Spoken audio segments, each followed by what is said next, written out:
Hello friends, मैं आजाद sir. आपका अपना YouTube channel mentor study point में स्वागत है। जैसा कि दोस्तों आप जानते हैं कि मैं आप लोगों को आपके YouTube channel mentor study points के माध्यम से एक नया सीरीज शुरू किया हूं, जिसमें हम क्वेश्चन को डिस्कस करते हैं। और इस क्वेश्चन के डिस्कस करने के दौरान ही हमने एक वीडियो कंप्लीट किया, जिसमें हमने 25 क्वेश्चन आपको डिस्कस किया जो प्रीवियस ईयर में क्वेश्चन पूछे गए हैं। पिछले 10 साल 15 सालों में जो एसएससी और दिल्ली पुलिस और अन्य एग्जामों में जो क्वेश्चन पूछे गए हैं, उससे रिलेटेड जो 25 क्वेश्चन था उसको हमने डिस्कस किया था।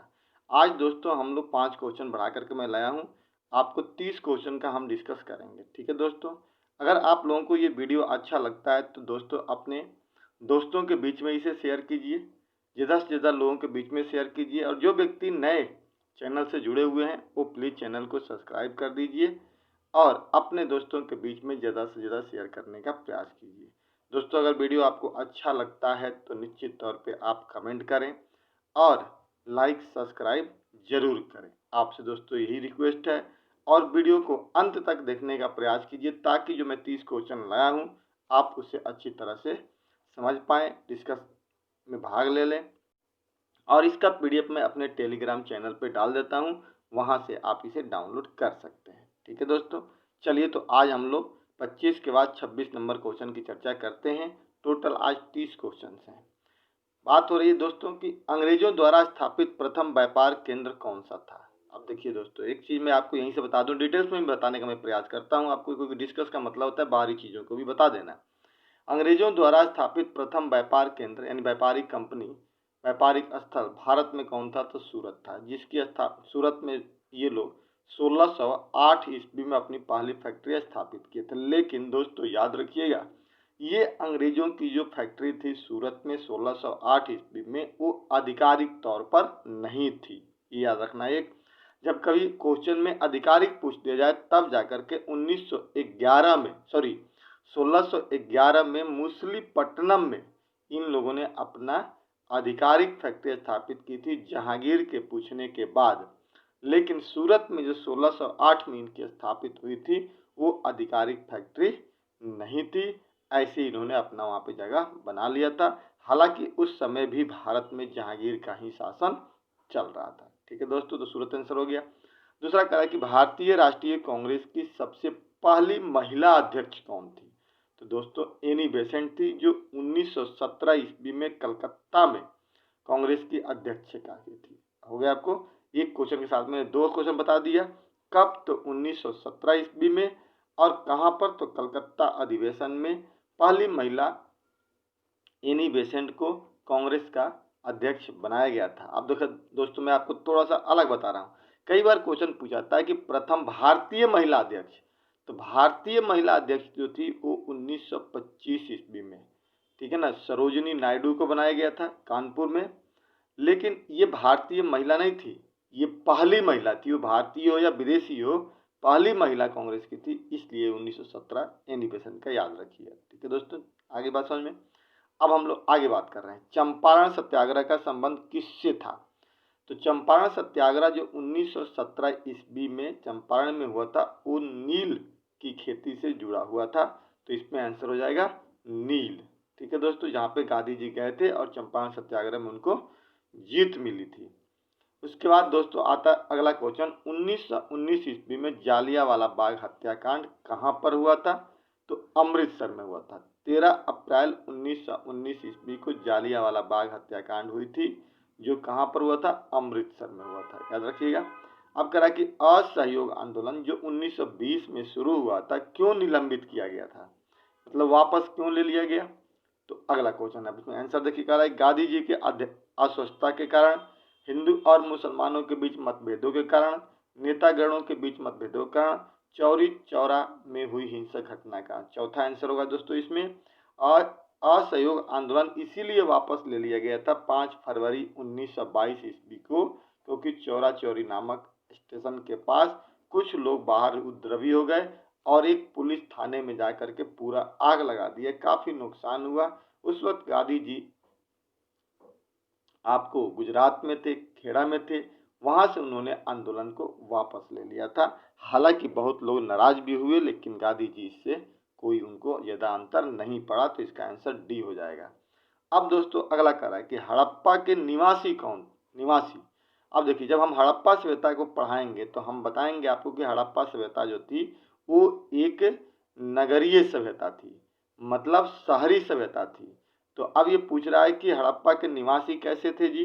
तो शहरी थे, ग्रामीण नहीं थे। हड़प्पा सभ्यता के बाद जो वैदिक काल हम लोग पढ़ते हैं 1500 बीसी से लेकर 600 बीसी के बीच में, उस काल को दोस्तों हम लोग ग्रामीण काल के नाम से जानते हैं। जो वैदिक काल होता है जिसमें दो भाग बटे होते हैं, ऋग वैदिक काल 1500 बीसी से लेकर 1000 बीसी, और उत्तर वैदिक काल 1000 से लेकर 600 बीसी जो होता है वो ग्रामीण व्यवस्था थी। लेकिन हड़प्पा वासी जो थे वो नगरीकरण थे, क्योंकि नगरों का वहां प्रमाण भी मिलता है, 7 महत्वपूर्ण नगरों की चर्चा मिलती है, तो वो शहरीकरण थे। ठीक है दोस्तों, अगला कह रहा है कि संगम युग का संबंध कहाँ के इतिहास से है? तो देखिए संगम युग का संबंध वैसे तो कहा जाए तो कहते हैं दक्षिण के चोल, चेर, पांडे 3 व्यक्ति थे लोग, जिसको तीनों को मिला करके इतिहास में तमिलकम राज्य कहते हैं। उसी तमिलकम राज्य के से संबंधित रखा जाता है। लेकिन चूंकि अब यहाँ पे ना चोर दिया है, ना चेल दिया है, ना पांडे दिया है, और चोर, चेर, पांडे का मतलब था उस समय केरल, कर्नाटक और आंध्र प्रदेश। ठीक है दोस्तों, एक जगह पे केरल में चोर, चेर थे। ठीक है, उसके बाद चोल जो थे वो दक्षिण कर्नाटक में थे, फिर चोल, चेल और चाल पहले तो उस समय तमिलनाडु में थे। तो इस प्रकार से वहां पे दोस्तों आंसर हो जाएगा तमिलनाडु, चूंकि बनारस, इलाहाबाद, खजुराहो ये सब उत्तर में पड़ता है, तो इसमें क्या हो जाएगा, संगम युग का संबंध तमिलनाडु से था। हो गया दोस्तों। अब कह रहा है कि हड़प्पा की सभ्यता किस युग की कही जाती है? देखिए तो हड़प्पा की सभ्यता को हम लोग काश युगीन सभ्यता कहते हैं, इसीलिए इसको एक नाम, जिसे हम कहते हैं ना कि हड़प्पा को कितने नामों से जानते हैं, तो हड़प्पा सभ्यता को 4 नामों से जानते हैं। एक हड़प्पा सभ्यता चूंकि सबसे पहले बार खोजी गई थी, फिर सिंधु घाटी की सभ्यता चूंकि सिंधु नदी किनारे पूरी सभ्यता डेवलप हुई थी, फिर तीसरी प्रथम नगरीय सभ्यता चूंकि नगर था, और काश युगीन सभ्यता क्योंकि यहाँ पे लोहा नहीं था, कांसा, तांबा और जस्ता मिला करके कांसे का इस्तेमाल करते थे, इसलिए दोस्तों उसको पूरे युग को हम लोग काश युगीन सभ्यता के नाम से जानते हैं। अगला क्वेश्चन दोस्तों कह रहा है कि निम्नलिखित में से कौन सा नगर सिंधु घाटी सभ्यता का एक प्रमुख बंदरगाह था? तो वो था लोथल, जो आज गुजरात में पड़ता है, खंभात की खाड़ी के जस्ट ऊपर में। एक उस समय भोगवा नदी थी जो आज साबरमती की सहायक है, उसी भोगवा नदी के तट पे लोथल नामक बंदरगाह था, जो हड़प्पा सभ्यता का एक बहुत बड़ा बंदरगाह था, जहां से इराक, ईरान के लिए, मेसोपोटामिया के लिए व्यापार होता था। इसकी प्रमाणिकता हमें मिलती है। ठीक है दोस्तों, अब आता है अशोक के समय में तृतीय बौद्ध परिषद कहाँ हुआ था? तो देखिए पाटलिपुत्र में 256 बीसी के बीच में हुआ था। कब हुआ था दोस्तों? 256 बीसी के आसपास में पाटलिपुत्र में हुआ था तृतीय बौद्ध संगति। तो आप यही जान लीजिए कि पहली बौद्ध संगति जो हुई थी वो अजात शत्रु के समय में राजगीर में हुई थी। दूसरी बौद्ध संगति कालाशोक के समय में वैशाली में हुई थी, और तीसरी बौद्ध संगति अशोक के समय पाटलिपुत्र में हुई थी, और चौथी बौद्ध संगति का आयोजन प्रथम ईस्वी में कनिष्क के समय में कश्मीर के कुंडल वन में किया गया था, जहां पे बौद्ध धर्म 2 हिस्सों में बट गया था, हीनयान और महायान में।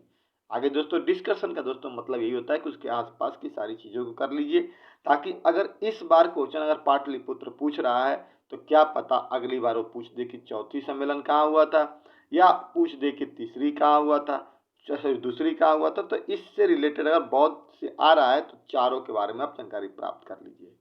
अब आता है दोस्तों कि निम्नलिखित में से कौन सा साहित्य दक्षिण भारत के इतिहास पर प्रकाश डालता है? तो संगम साहित्य जो है वो दक्षिण भारत के इतिहास पर प्रकाश डालता है। ऐसे भी पुराण उत्तरवार, वेद भी उत्तर में ही होता है, त्रिपिटक भी बुद्ध के बारे में बताता है, तो संगम साहित्य इसका आंसर हो जाएगा।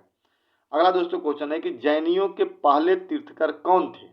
तो जैनियों में टोटल 24 तीर्थकर हुए थे, जिसमें से पहले तीर्थकर ऋषभदेव थे, और उसके बाद से बीच में तो बहुत कम जानकारी रखा जाता है। 23वें तीर्थकर पावरसनाथ थे, और 24वें तीर्थकर महावीर थे, जिन्हें जैन धर्म के द्वितीय संस्थापक के रूप में जाना जाता है। ठीक है दोस्तों, याद रखिएगा, यानी जैन धर्म के प्रथम संस्थापक और ऋषभदेव थे, तो 24वें तीर्थकर के रूप में, सेकंड संस्थापक के रूप में हम लोग महावीर को याद करते हैं। चलिए बात करते हैं दोस्तों आगे की।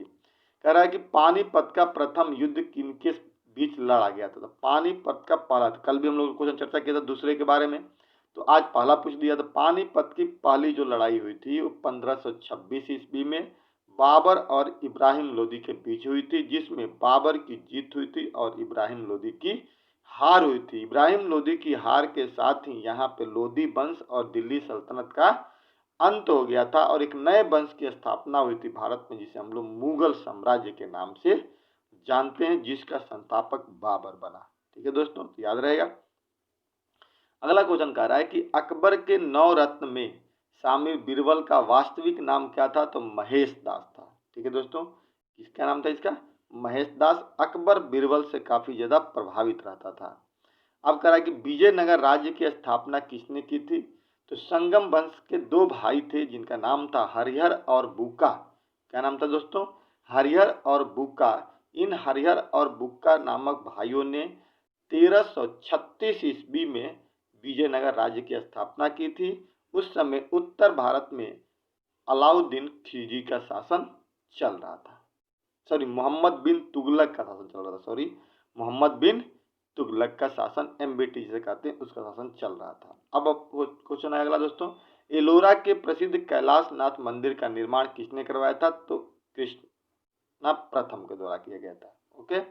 अब कह रहा है कि अकबर के शासन काल में मीर बख्शी किस विभाग से संबंधित होता था। तो सेना से होता था। सेनापति के रूप में मीर बख्शी हुआ करते थे लोग। अब कह रहा है अगला क्वेश्चन कि ईरानी राजदूत अब्दुल रज्जाक ने विजयनगर की यात्रा किस शासक के समय की थी। तो देवराय द्वितीय के समय में। याद रखना है, बस इतना ही क्वेश्चन यहाँ से पूछता है कि देवराय द्वितीय समय की, क्योंकि इसमें अलावा कुछ है नहीं। कृष्णदेव तो भारत में ही थे, हरिहर और बुक्का दोनों भाई ही थे जो विजयनगर राज्य की स्थापना की थी, तो ये कृष्णदेव राय हो गए। अगला क्वेश्चन कहा है कि बाजार नियंत्रण, मार्केट पॉलिसी किसने प्रारंभ किया था। तो अलाउद्दीन खिलजी की एक नीति थी, बाजार नीति, जो इसी के लिए फेमस है ये, और क्वेश्चन यहाँ से पूछा आता है। तो अलाउद्दीन खिलजी ने बाजार नियंत्रण को प्रारंभ किया था। अगला क्वेश्चन है दोस्तों, भारत में सबसे पहले आने वाले और सबसे बाद में जाने वाले कौन थे। तो पुर्तगाली थे। सबसे पहले भारत में पुर्तगाली ही आए थे 1498 ईस्वी में वास्को डी गामा के रूप में, और सबसे बाद में 18 दिसंबर 1961 ईस्वी को भारत से ये जाने वाले थे। अंग्रेज उसके पहले ही चले गए थे 1947 में ही। डच तो पहले बेच कर चले गए थे और 1954 में फ्रांसीसी चले गए थे। ठीक है दोस्तों। अब आ रहा है कि सिंध को अंग्रेजों ने कब अधिकृत किया था। तो 1843 ईस्वी में सिंध को अपने हिस्से में मिला लिया था। अगला कह रहा है कि नादिर शाह के आक्रमण के समय दिल्ली का शासक निम्नलिखित में से कौन था। तो मुगल बादशाह मोहम्मद शाह था उस समय। ये हमने पहले आपको पढ़ा रखा है। आर्य समाज का संस्थापक कौन थे। स्वामी दयानंद सरस्वती। हमने बताया था कि आर्य समाज की स्थापना 1875 ईस्वी में मुंबई में हुई थी। बाद में इसका मुख्यालय लाहौर में चला गया था, दयानंद सरस्वती के द्वारा स्थापित किया गया था। ये पढ़ा चुका हूँ दोस्तों। प्रसिद्ध कोणार्क मंदिर किस देवता के संबंधित थे। तो सूर्य देवता से।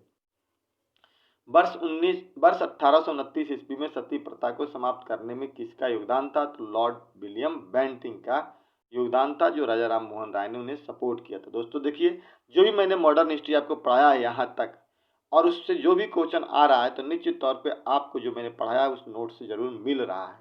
ये प्रीवियस ईयर के क्वेश्चन है, ये आपके गवाह हैं कि आगे भी आपके ये काम आएंगे जो मैंने पढ़ाया है उसको। राजतरंगिणी पुस्तक के रचयिता कौन थे। कल्हड़ थे। और एक सवाल पूछा था कि राजतरंगिणी पुस्तक से किसके इतिहास की जानकारी मिलती है। तो कश्मीर के इतिहास की जानकारी हमें मिलती है। इस किताब को कल्हड़ ने लिखा था, बहुत ही महत्वपूर्ण किताब है। कह रहा है कि स्वराज मेरा जन्म सिद्ध अधिकार। देखिए ये क्वेश्चन नेशनल मूवमेंट का है। यह कथन किसका है, हमने पढ़ाया नहीं है, लेकिन जान लीजिए लोकमान्य तिलक यानी लोक गंगाधर तिलक जो थे, उन्हीं का था कि स्वराज मेरा जन्म सिद्ध अधिकार है। ये इस कथन को मैं लेकर कहीं रहूंगा। अब आता है क्वेश्चन कि हड़प्पा सभ्यता की खोज किस वर्ष में हुई थी। देखो दोस्तों, यहाँ पे देखिए मिस प्रिंट है। मिस प्रिंट इसलिए है कि 1922 इसका आंसर हो रहा है, लेकिन एक तरह से मिस प्रिंट है। आंसर बिल्कुल सही है। क्यों? क्योंकि अगर आपके ऑप्शन में 1921 नहीं है, कई बार ऐसा एसएससी ऐसा करती है जो बिल्कुल क्लोज कर देती है। कहा कि हड़प्पा सभ्यता की खोज किस वर्ष हुई थी। तो हम जानते हैं कि हड़प्पा नामक स्थल की खोज 1921 में दयाराम साहनी द्वारा हुई थी, और उसी के नाम पर हड़प्पा सभ्यता पड़ गया। लेकिन अगर 1921 ऑप्शन में नहीं है तो हम 1922 लगा सकते हैं। ऐसा कोई दिक्कत नहीं है, एसएससी के एग्जाम में ऐसा होता है। ठीक है दोस्तों। अब कह रहा है कि लोथल नामक स्थान पर निम्नलिखित सभ्यताओं में से किसका जहाजी मालघाट था? तो सिंधु सभ्यता का। मेसोपोटामिया से व्यापार होता था हमारा, तो सिंधु का हमारा क्या था? लोथल नामक जगह से व्यापार होता था। अब दोस्तों लास्ट क्वेश्चन है कि सिंधु सभ्यता के टेराकोटा में निम्नलिखित में से कौन सा पालतू जानवर विद्यमान था? तो उस पे गाय का चित्र मिलता है। हालांकि ये थोड़ा सा विवादास्पद विषय है दोस्तों, क्योंकि गाय और घोड़े की साक्ष्य बहुत ही कम या नहीं के बराबर बनाता है कि सिंधु सभ्यता में मिला था, लेकिन चूंकि एसएससी क्वेश्चन ने आंसर यही दिया था उस बार, तो वो इसीलिए हमने आपको आंसर गाय ही माना है। ठीक है दोस्तों, तो इस प्रकार मैंने आज आप लोगों को विथ डिस्कशन यानी विथ एक्सप्लेनेशन हमने 55 क्वेश्चन कराया, सॉरी 25 क्वेश्चन कराया। कल हमने 25 कराया था और आज हमने 30 कराया था। 25 और 30 टोटल मिलाकर के 55 क्वेश्चन हो गए दोस्तों। आप इसे पीडीएफ को डाउनलोड कर लीजिए और टेलीग्राम चैनल से कर लीजिएगा और इसे एक बार दो बार देखिएगा दोस्तों, क्योंकि कई क्वेश्चन ऐसे हैं जो मैं पूरी डिटेल्स में इसमें बताने का प्रयास किया हूँ। इससे आपको फायदा होगा और एक आइडिया बनेगा कि जो हम पढ़ रहे हैं क्या वहाँ से क्वेश्चन आ रहा है। अगर आ रहा है एसएससी में तो निश्चित तौर पे आगे भी पूछेगा इसमें से जो ट्रेडिशनल क्वेश्चन होते हैं। बाकी जो स्टेटिक्स क्वेश्चन होते हैं, जो करंट अफेयर के होते हैं, वो तो अलग चीज़ होती है। ठीक है दोस्तों, चलिए तो हम लोग यहीं पर वीडियो को एंड करते हैं। जय हिंद, जय भारत।